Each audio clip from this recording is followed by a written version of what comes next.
আসসালামু আলাইকুম রাহমাতুল্লাহি ওয়া বারাকাতুহু। সবাই কেমন আছেন? আশা করি ভালো আছেন। মহান আল্লাহ পাক রব্বুল আলামিন আমাদেরকে একটা সংবিধান দিয়েছেন।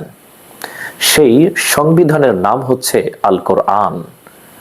যেই কোরআনের ব্যাপারে মহান আল্লাহ তাআলা শুরুতেই তিনি চ্যালেঞ্জ ছুড়ে দিয়েছেন, যালিকাল কিতাবু লা রাইবা ফি হুদাল লিল মুত্তাকিন। এটা এমন একটা কিতাব যেই কিতাবের মধ্যে কোনো সন্দেহ নাই, যেখানে রয়েছে মুত্তাকিনদের জন্য হেদায়াত। সুবহানাল্লাহ। এই কিতাব সাধারণ কোনো কিতাব নয়, এই কিতাব হচ্ছে মহান আল্লাহ তাআলার পক্ষ থেকে এক ঐশী বাণী। সুবহানাল্লাহি ওয়া বিহামদি। আমার প্রিয় ভাইয়েরা, আমার প্রিয় বোনেরা, এই কোরআনের ভুল খোঁজার জন্য, এই কোরআনের ভুল ধরার জন্য পৃথিবীতে বহুত মানুষ অনেক চেষ্টা করেছে, বারংবার চেষ্টা করেছে, কিন্তু আজ পর্যন্ত কেউ কোরআনের ভুল খুঁজে বের করতে পারেনি। সুবহানাল্লাহ। দুঃখের বিষয় হচ্ছে যে আমরা এই কোরআন শুধুমাত্র পড়ে যাই, আবার অনেকে তো আমরা পড়িই না। আমি এটা বলছি না যে কোরআন পড়া যাবে না। কোরআন পড়লে প্রতিটি হরফের বিনিময়ে আল্লাহ তাআলা আপনাকে 10টি করে নেকি প্রদান করবে। সুবহানাল্লাহ। কিন্তু তার মানে এই নয় যে আমি শুধু নেকির চিন্তা করি আমি কোরআন পড়লাম, কিন্তু কোরআনকে এমনভাবে পড়লাম না যে জীবনকে কিভাবে আমি গঠন করতে পারি। বন্ধুগণ আমার, কোরআন শুধু নেকির চিন্তায় পড়লে হবে না, আপনাকে কোরআন বুঝে পড়তে হবে। কোরআনের ভিতরে আল্লাহ তাআলা কি মেসেজ দিয়েছেন, কি ঘোষণা দিয়েছেন, এটা আপনাকে বুঝতে হবে, ঠিক কিনা?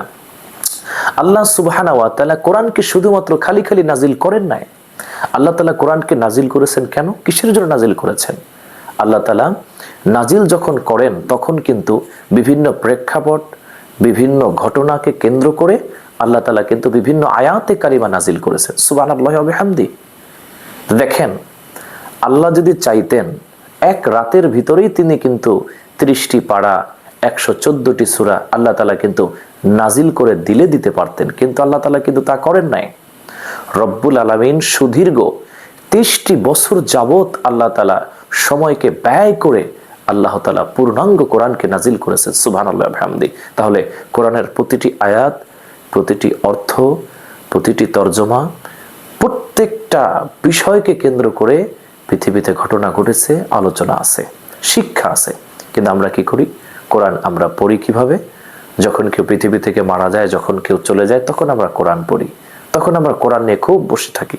কিন্তু একটা কথা মাথায় রাখবেন যে শুধু তখন কোরআন পড়লে হবে না, আমার সন্তান, আমার পরিবার পরিজনের ভিতরে এই কোরআনের দার্স দিতে হবে, তাদেরকে কোরআন বুঝাতে হবে যে আল্লাহ তাআলা এই কোরআন দিয়েছেন, এই কোরআনুল কারীমের ভিতরে আল্লাহ কি বুঝিয়েছেন এটা আমার ফ্যামিলিকে বোঝাতে হবে। এই কোরআনে আল্লাহ তাআলা কত মেসেজ দিয়েছেন, এই কোরআনে আল্লাহ তাআলা বারবার বলেছেন ওয়াকিমুস সালাত, তোমরা নামাজ কায়েম করো, ঠিক কিনা? আল্লাহ তাআলা বারবার বলেছেন তোমরা নামাজ কায়েম করো। তাহলে কোরআন যদি আপনি না পড়েন তাহলে আপনি কিভাবে বুঝবেন? কিভাবে আপনি বুঝবেন? এই জন্য আসুন আমরা কোরআন পড়ব, কোরআনকে গুরুত্ব দেওয়ার চেষ্টা করব। আল্লাহ যেন আমাদের সবাইকে কোরআন বোঝার তৌফিক দান করেন। আমিন।